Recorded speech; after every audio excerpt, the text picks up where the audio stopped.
पूछना चाहती हूँ कि आपने स्पीच बहुत अच्छा दिया और बहुत अच्छा हम लोग को भी लगा, बट आपने जितना स्पीच दिया उसमें कंटिन्यूअसली नरेंद्र मोदी का बुराई किया गया है। आखिर रीजन क्या है? आप 2014 से पहले का मेरा कोई स्पीच सुने हैं? मैं ना नरेंद्र मोदी के फेवर में हूँ ना आपके फेवर में हूँ, बट दोनों में आखिर क्या रीजन है कि आपने नरेंद्र मोदी का बुराई किया? पहले सुनिए, कोई तो रीजन होगा जो आपको खर रहा होगा।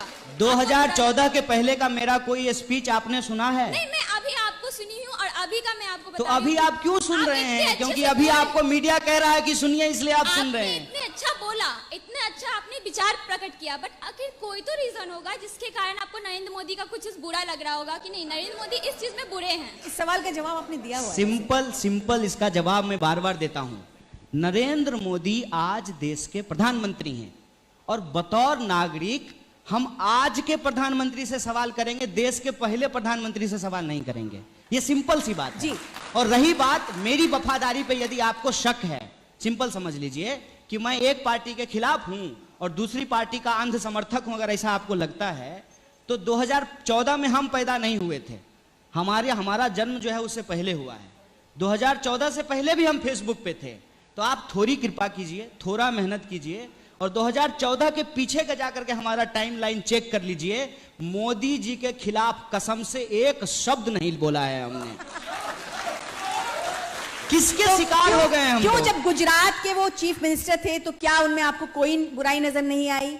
अरे गुजरात के जो सीएम हैं उनका तो भाषण सुन लीजिएगा, माने मोदी जी जब सीएम थे, और आज के पीएम का भाषण सुन लीजिएगा तो हमको तो कुछ करना ही नहीं पड़ता है।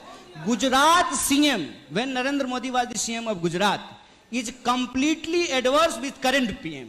In what sense? जैसे गुजरात के सीएम का भाषण सुनिएगा जब वो नरेंद्र मोदी जी थे वहां के, तो वो आधार के खिलाफ थे। आज क्या है? समर्थक। जब वो सीएम थे तब कहते थे कि मनमोहन सिंह प्रधानमंत्री हैं और सीमा पे इतना बड़ा हमला हो गया है, सीमा आपके नियंत्रण में है, आप जो है कुछ क्यों नहीं कर रहे हैं?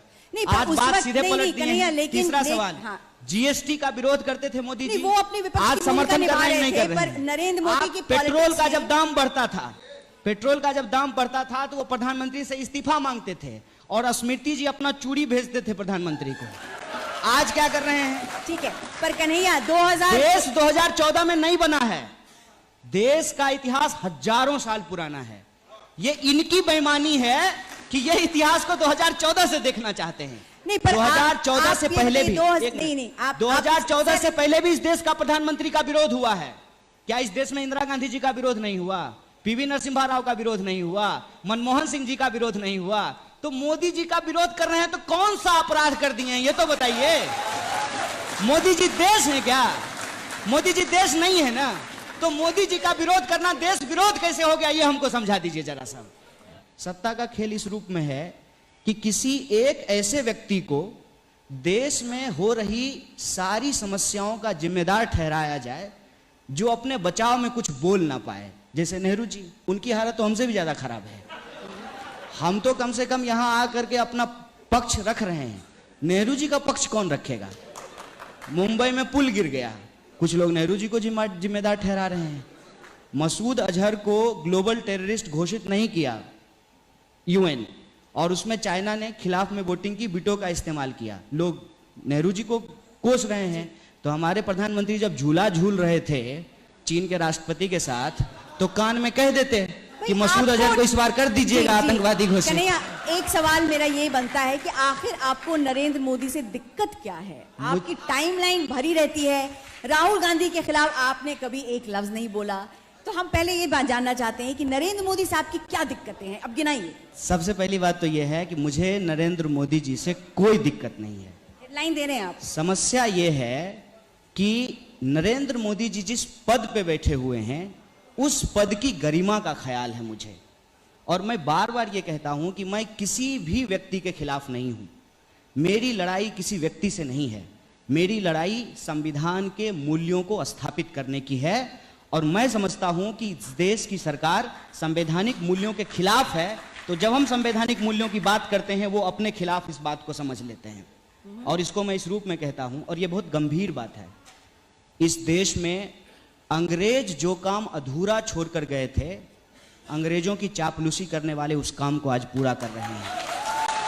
देश की हालत आज ऐसी हो गई है कि आप अगर 1947 के बंटवारे का तुलना करेंगे आज की परिस्थिति से, तो आपको लगेगा कि देश ज्यादा खतरनाक परिस्थिति से गुजर रहा है। हर चीज को हिंदू मुसलमान में बांट दिया जा रहा है, इंसानियत को हिंदू मुसलमान में बांट दे रहे हैं। अगर आप किसी आतंकवादी घटना की आलोचना करेंगे तो आपसे यह पूछा जाएगा कि अच्छा ये बताओ, वो वाला जो आतंकवादी घटना हुआ था तुमने उसकी आलोचना क्यों नहीं की थी? जी है। कई बार क्या होता है मैडम कि गधा जब घास को चर रहा होता है तो बहुत जोर जोर से उसको उखाड़ता है और उसको लगता है कि वो दुब्भी को, बिहार में दुब्भी कहते हैं उस घास को, कि जड़ से उखाड़ दिया है। लेकिन अगली बार गधा फिर उसी मैदान में चरने के लिए आता है। विचारधारा जो हमारी है वो शोषण के खिलाफ है, और जब तक समाज में शोषण रहेगा, शोषण के खिलाफ हमारी लड़ाई भी रहेगी। और जहां तक प्रासंगिकता का सवाल है, मैंने पहले ही कहा आपको कि मुझे यूं ही पकड़ करके जेल में नहीं डाल दिया गया है। कल को आपको भी नक्सली और देशद्रोही कहा जा सकता है। आप तर्कपूर्ण बात करना शुरू कीजिए। आज के डेट में इस देश में किसको देशद्रोही नहीं कहा गया? अमर्त्य सेन को देशद्रोही कहा गया, फिल्म में काम करने वाले अभिनेताओं को देशद्रोही कहा गया, तो पत्रकारों को देशद्रोही कहा गया। हमारी सीधी समझदारी है कि आज के वक्त में भाजपा एक संविधान विरोधी ताकत है, और ये इतिहास उठा करके देख लीजिए। अगर हम गलत बोल रहे हैं, ऑन रिकॉर्ड है, भाजपा हमारे ऊपर मानहानि का मुकदमा कर सकती है। भाजपा एक संविधान विरोधी ताकत है, और अभी की इतिहास को मैं छोड़ देता हूं कि उन्होंने संविधान को मानने से मना कर दिया, तिरंगा झंडे को जलाया, इन बातों को हम छोड़ देते हैं।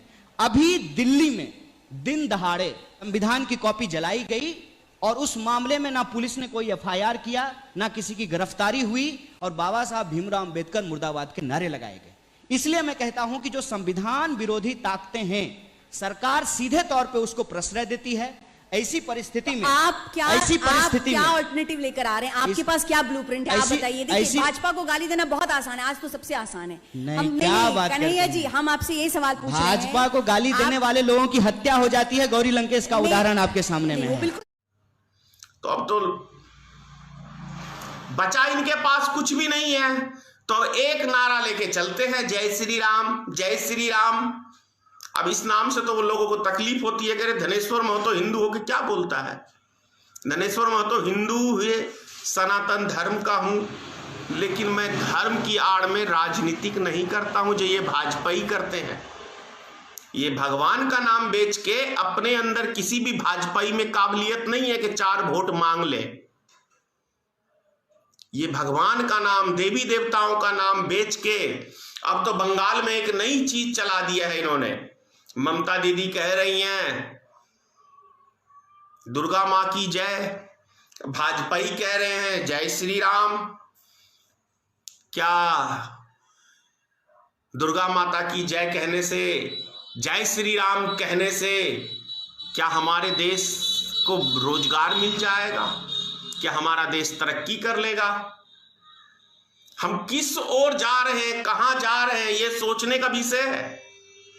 दुनिया के मुल्क विकास के ऊपर राजनीति करते हैं, लेकिन हमारे देश के अंदर ये भारतीय जनता पार्टी जब से आई है